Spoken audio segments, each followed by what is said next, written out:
namni taayifoidii qabu nyaata akkamii yoo nyaate dafee fayyaa, yoo waan akkamii nyaate immoo dhibeen sun itti cima yookaan gaarii miti kan jedhu ilaalla. Namni taayifoidii qabu nyaata akkamii nyaachuun gaariidha?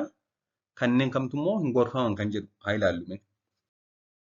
Jalqaba kanneen gaarii jedhaman yookaan kanneen gaarii ta'an yoo nyaatan dafanii dhibee sanarraa fayyu kan jedhaman haa ilaallu. Akkuma beektan taayifoidiin dadhabbii namatti baay'isa. Waan kana ta'eef egaa nyaata annisaa namaa kennan nyaachuun baay'ee barbaachisaadha.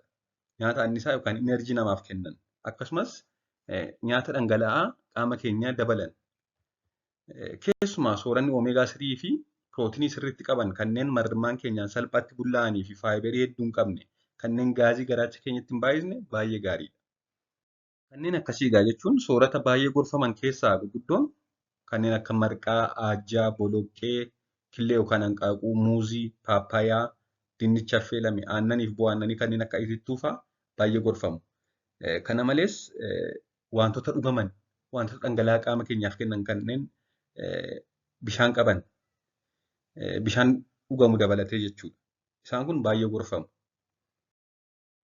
Inni lammaffaan kanneen gaarii hin taane, kanneen hin gorfamne, kanneen dhibeen sun akka dafee nama hin gadhiisne taasisan.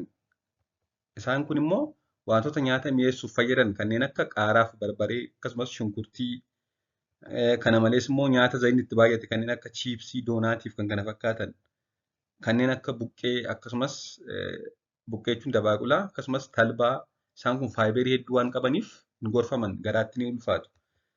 Kanneen akka qamadii fi garbuus bullaa'uuf yeroo dheeraa waan fudhataniif marmaan biratti isaan kun yeroo dhibee taayifoidii immoo garaan nama dhukkuba namatti cimsu jechuudha. Kana malees kanneen akka birookoolii, raafuu maraa fi goommanni atakiltoonni jechuudha qilleensa garaatti waan nama baay'isaniif hin gorfaman. Kanaaf egaa isaan kun kanneen hin gorfamnedha. Kanneen duratti maqaadhaan immoo kanneen gaarii ta'anidha. Waan dhaggeeffattaniif galatoomaa turtii gaarii.